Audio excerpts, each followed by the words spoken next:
రుణమాఫీ అమలుకు రేవంత్ సర్కార్ కసరత్తు చేస్తోంది. దశల వారీగా అమలు చేసే ఆలోచనలో ఉంది సర్కార్. జూలై మొదటి వారం నుంచి 15 ఆగస్టు వరకు అమలు చేయబోతోంది. మొదట 1,00,000 వరకు రుణమాఫీ చేసే ఆలోచనలో ఉంది.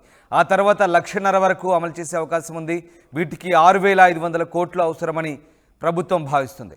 2 దశల్లో సుమారు 16 లక్షల రైతు కుటుంబాలకు రుణమాఫీ జరగబోతోంది. 2 లక్షల వరకు తర్వాత 2 దశల్లో అమలుకు ప్రణాళికలు రచిస్తోంది. మార్గదర్శకాలు నిధుల సమీకరణపై అధికారులు ఫోకస్ పెట్టారు. కేంద్రం మార్గదర్శకాలే రుణమాఫీ కూడా వర్తింపజేసే ఆలోచనలో ఉన్నట్టుగా తెలుస్తోంది. 26 లక్షల రైతు కుటుంబాలకు రుణమాఫీ అమలు చేయబోతున్నారు. రేపు జరిగే కేబినెట్ సమావేశంలో రుణమాఫీ సంబంధించి తుది నిర్ణయం తీసుకోబోతున్నారు. రుణమాఫీకి సుమారు 30,000 కోట్లు అవసరమని ప్రభుత్వం అంచనా వేస్తుంది. ఈ నేపథ్యంలో దశల వారీగా రుణమాఫీ అమలుకు ప్రభుత్వం సంసిద్ధమవుతోంది. ఆగస్టు 15 లోపే రుణమాఫీకి ప్రభుత్వం నిర్ణయించింది.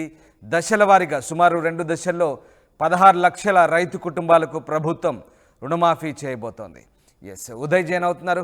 ఉదయ్, ప్రభుత్వం రుణమాఫీకి సంబంధించి ఇప్పటికే కసరత్తు చేస్తుంది. దశల వారీగా అమలు చేసేందుకు ఆలోచన చేస్తున్నట్టుగా తెలుస్తోంది. మొదట చెప్పినట్టుగా 15 ఆగస్టు లోపే రుణమాఫీకి సిద్ధమవుతున్నట్టుగా తెలుస్తుంది. ప్రభుత్వం ఎలాంటి కసరత్తు చేస్తోంది? రామ్దాస్, తెలంగాణ రైతాంగానికి గుడ్ న్యూస్ చెప్పేందుకు రేవంత్ సర్కార్ సిద్ధమైందని చెప్పుకోవాలి. రేపు కేబినెట్ భేటీ జరగబోతుంది. కేబినెట్ భేటీలో ప్రధానంగా రైతు రుణమాఫీయే ప్రధాన ఎజెండాగా కూడా కేబినెట్ ఈ అంశంపై చర్చించబోతుంది. ఇప్పటికే సుదీర్ఘ అన్వేషణ చేసింది రేవంత్ సర్కార్. మొదటి నుంచి కూడా లోక్సభ ఎన్నికల సమయంలో రైతు రుణమాఫీ ఎజెండాను చాలా ప్రతిష్టాత్మకంగా తీసుకుంటున్నట్లు, ఖచ్చితంగా ఆగస్టు 15వ తేదీ కల్లా రైతు రుణమాఫీని పూర్తి చేస్తామని ఇప్పటికే రేవంత్ సర్కార్ పదే పదే చెబుతూ వస్తుంది. ఇప్పటికే బీఆర్ఎస్ కూడా ఎదురు దాడి ప్రారంభించింది. స్వయంగా హరీష్ రావు కూడా రేవంత్ సర్కార్ ను టార్గెట్ చేస్తూ కేసీఆర్ కూడా విమర్శల వర్షం కురిపిస్తున్న నేపథ్యంలో ఖచ్చితంగా ఆగస్టు 15 కల్లా రైతు రుణమాఫీ తీరుతామని రేవంత్ శపథం కూడా చేసినటువంటి పరిస్థితి కనిపించింది. సో ఈ నేపథ్యంలో ఈ ప్రణాళికను మరింత ముందుకు వేసేందుకు భాగంగా రేపు కేబినెట్ భేటీ నిర్వహించబోతున్నారు రేవంత్. ఇందులో మంత్రుల బృందం అంతా కూడా పాల్గొనబోతుంది. ఏ అంశాలపై చర్చించాలన్న విషయం అటు ఉంచితే ఖచ్చితంగా రైతు రుణమాఫీ మాత్రం చాలా ప్రధాన ఎజెండాగా రేపు మాత్రం కేబినెట్ భేటీ జరగబోతుంది. అయితే దశల వారీగానే రైతు రుణమాఫీ చేయడం వల్ల ప్రభుత్వంపై ఆర్థిక భారం పడకుండా చూడాలని రేవంత్ ఇప్పటికే సుముఖంగా నిర్ణయం తీసుకున్నారు. దీనికోసం ఇప్పటికే సుదీర్ఘ అన్వేషణ చేశారు, కసరత్తు కూడా చేశారు.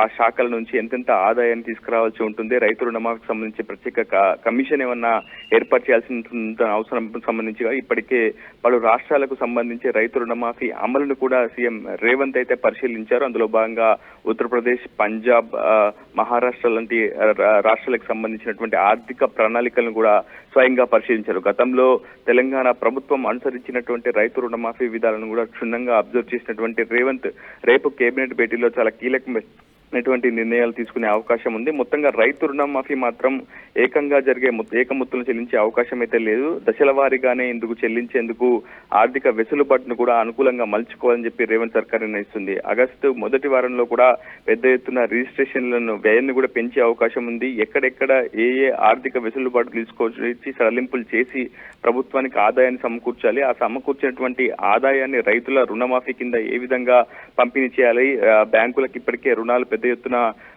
పెండింగ్ లో ఉన్న నేపథ్యంలో హుటాహుటిన ఖచ్చితంగా రైతు రుణమాఫీపై చర్యలు తీసుకోవాలని భావిస్తుంది. అందులో భాగంగా జూలై మొదటి వారం నుంచి ఆగస్టు 15 వరకు 2 విడతల్లో రుణమాఫీని చేయాలని భావిస్తుంది. ఇందుకోసం 6,500 కోట్ల రూపాయల భారీ వ్యయం అవసరం పడుతుందని కూడా ఇప్పటికే ఆర్థిక శాఖ నిపుణులైతే అంచనా వేశారు. మొత్తంగా 16 లక్షల మంది రైతులకు మొదటి 2 విడతల్లో రైతు రుణమాఫీని చెల్లించే అవకాశం అయితే ఉంది. మొత్తంగా రైతు రుణమాఫీకి సంబంధించి ప్రస్తుతం 30,000 కోట్ల పైచీలకు వ్యయం ప్రభుత్వంపై భారం పడుతుందని ఇప్పటికే ప్రభుత్వం అయితే అంచనా అయితే వేసింది. ఇందుకోసం మొత్తం దశల వారీగానే రైతు రుణమాఫీ చేయడం వల్ల ప్రభుత్వంపై అదనపు భారం పడకుండా ఉంటుందని, ఆయా వెసులుబాట్లను అనుకూలంగా మలుచుకొని దశల వారీగా రైతు రుణమాఫీ చేయడం వల్ల పూర్తి స్థాయిలో రైతాంగానికి న్యాయం జరుగుతుందని అయితే భావిస్తుంది. మొదటగా 1,00,000, ఆ తర్వాత 1,50,000, ఆ తర్వాత 2 లక్షలు, 2 లక్షల పైచీలకు రైతు రుణమాఫీకి ఇప్పటికే రేవంత్ సర్కార్ అయితే కసరత్తు నిర్ణయం చేసింది. రేపు కేబినెట్ భేటీలో దీనికి సంబంధించి ఒక క్లారిటీ వచ్చే అవకాశం ఉంది. Ramdas, right, thank you Uday. ఇది మొత్తం మీద దశల వారీగా రుణమాఫీ చేసి ఆగబోతున్నారు. ఇందుకు సంబంధించిన మార్గదర్శకాలు నిధుల సమీకరణపై ప్రస్తుతం అధికారులు ఫోకస్ పెట్టారు. అయితే కేంద్ర మార్గదర్శకాలే రుణమాఫీ కూడా వర్తింపజేసే ఆలోచనలు ఉన్నట్టు తెలుస్తుంది. సుమారు 26 లక్షల రైతు కుటుంబాలకు రుణమాఫీ అమలు చేయబోతున్నట్టుగా తెలుస్తోంది. రేపు జరిగే కేబినెట్ సమావేశంలో రుణమాఫీ సంబంధించి ప్రభుత్వం ఒక తుది నిర్ణయం తీసుకోబోతోంది.